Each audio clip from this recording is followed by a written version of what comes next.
Hi guys, welcome back to my channel. I am back and I'm so excited to be back. You guys do not understand how much I missed doing videos and talking, and my voice may sound a little weird because I am still healing.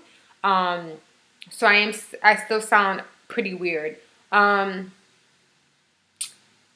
so as I promised in my last video, I promised you guys that I was going to do a video sharing with you guys my experience with my tonsillectomy surgery.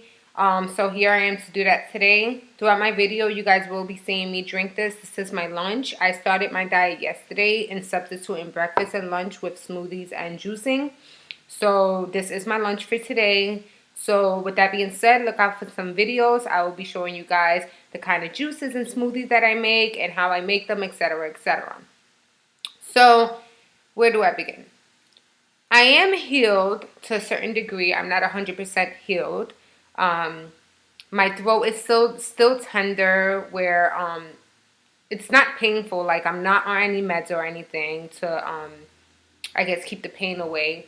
But it's still tender in the sense that if I swallow, I know and feel that I'm still healing. If I yawn or sneeze, like I sneezed today, the worst. Like it really, really was uncomfortable.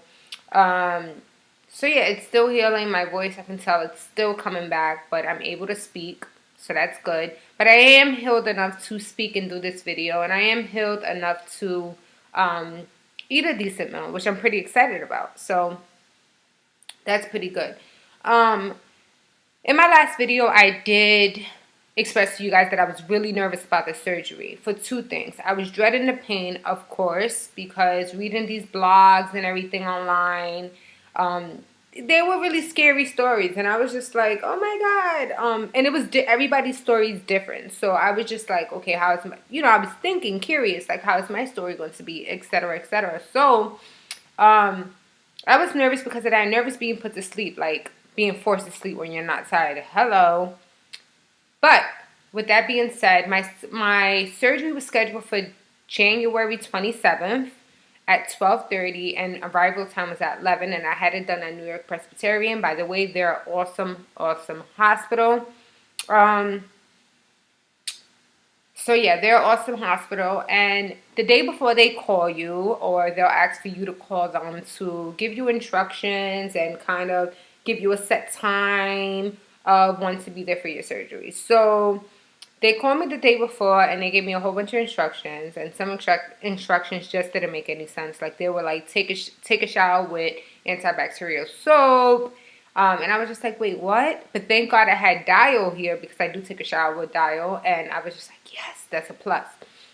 They tell you not to eat after 12 o'clock or drink sugary drinks. They tell you that you can drink water to 10 a.m. because they don't want to give you, they don't want any complications to occur during the procedure, which we all don't want complications.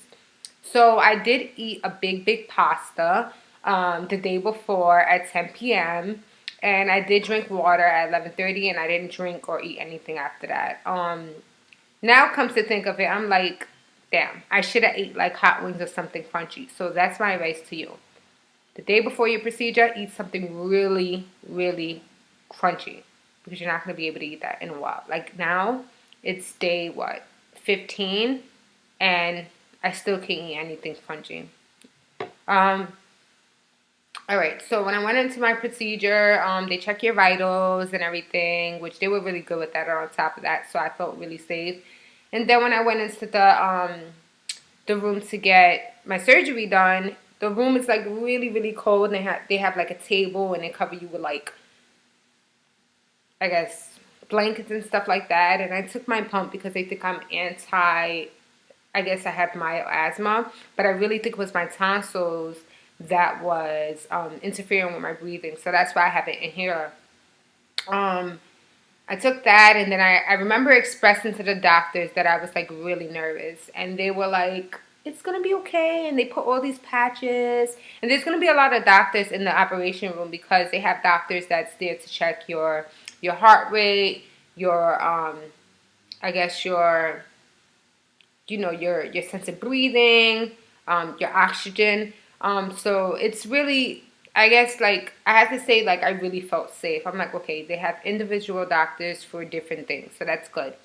They were putting the anesthesia on me, but they didn't tell me they were doing it. So they put the IV in, and then they were like, all I can remember is they said, "Do you drink?" And I was like, "Yeah." They were like, "What's your favorite drink?" And I was like, "Margaritas, frozen margaritas." And they was just like, "Okay, this is gonna feel as if you drunk like 3 or 4 margaritas." I'm like, "Okay, cool."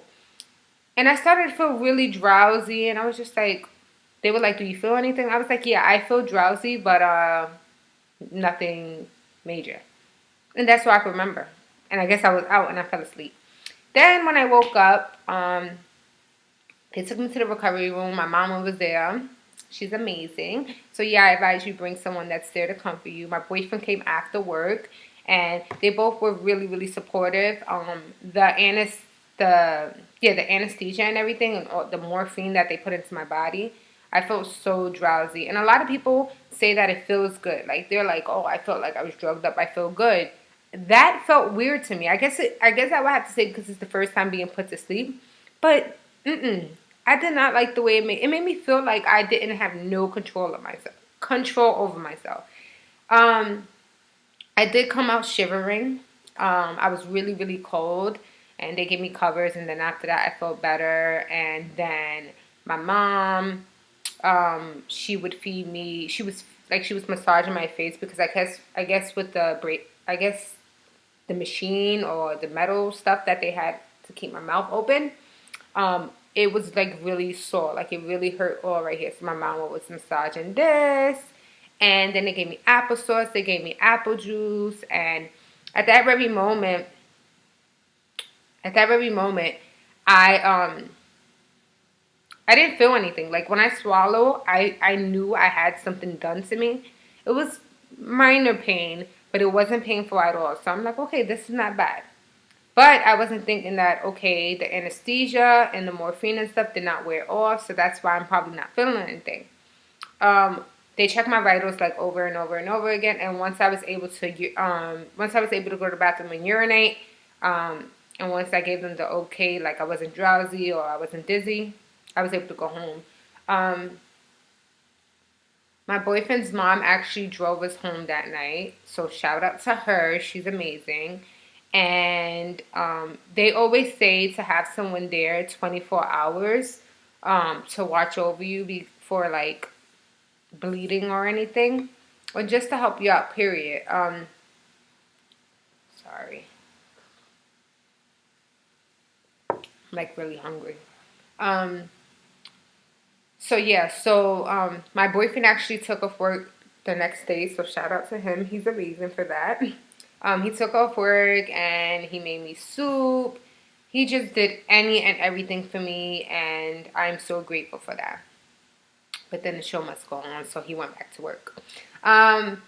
All right, so I'm not gonna go day by day, but I would have to say the first few days weren't that bad. It weren't, like it really wasn't. But swallowing, there was a sense of discomfort. There was pain.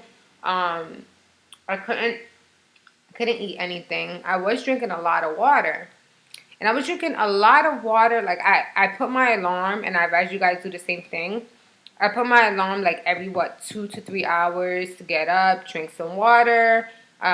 Take my meds again. They gave me oxycodone, which makes me feel really sleepy and drowsy. At the beginning, I did not want to take it because I knew that medication was really strong, so I was taking Tylenol. But the Tylenol I was taking was liquid Tylenol, and it was disgusting. So I was like, okay, let me just take this oxycodone. Oxycodone did justice. So I would get up every 3 hours, drink and stuff like that. Sleeping in my bed was very uncomfortable, so I was sleeping on the couch. Plus, my boyfriend had to wake up at 5 o'clock in the morning for work. So I'm like, let me sleep on the couch because I'm getting up in the middle of the night every 2, 3 hours, spitting in the bucket, which get yourself a bucket because you're not going to want to swallow. It hurts. But saliva is good for you. It's good for healing, and you should, I guess, practice swallowing. But no one wants to hear that when they're going through the pain. And I will get up to drink water. At the beginning, I was eating Jell-O. Applesauce is amazing. Amazing, amazing, amazing. Applesauce worked really well for me. I had Jell-O. I had popsicles. Popsicles worked well too, but I couldn't eat the popsicles. Like if I took it out the freezer, I couldn't eat it right there and then. I had to let it like melt a little bit. So when I eat it, it's kind of like slushy, and it felt better for me in that way.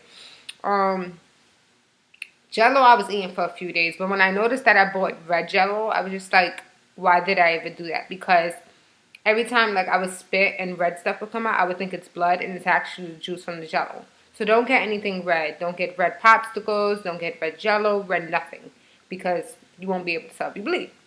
Now, what was weird is it hit day 6.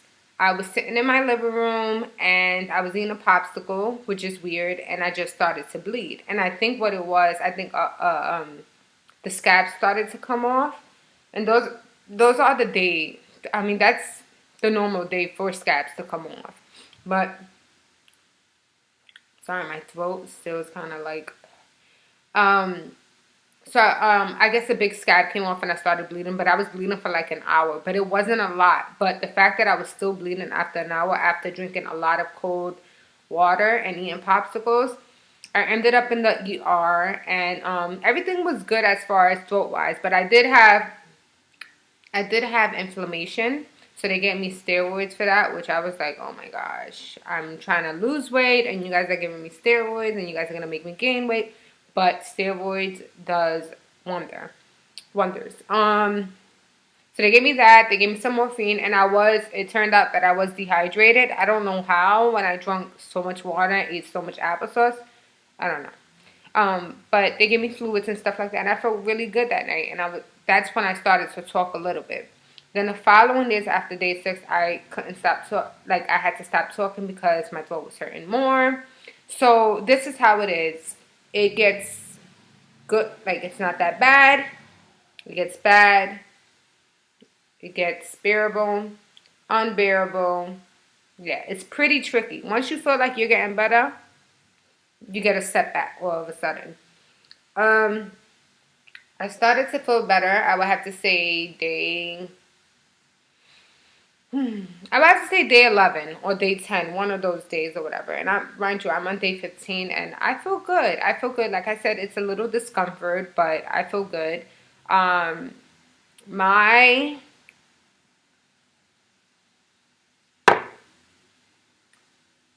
do's and my don'ts. Do drink a lot of liquid.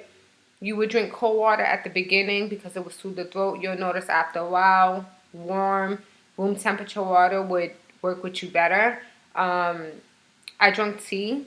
Day 9? Let me tell you, I so regret not drinking green tea with a little honey and a little lemon. That, like having it warm, oh my gosh, it felt like a miracle. So drink tea, warm, not hot, not cold. I lost 19 pounds throughout my recovery, which is a good thing. But then it was a bad thing because I know this is going to be a little nasty, but I became constipated. But they do give you medications to help you with that. I didn't take any of the constipation medication because I didn't want to like put all these pills. I didn't want to put all those pills into my body and all this medication. So I started taking the constipation pills actually today.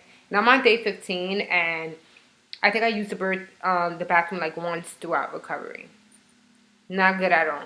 So it's not good for your stool. So you definitely want to, they tell you to eat and everything so that you can be able to use the bathroom. But the oxycodone and the medication that they give you is what makes you constipated.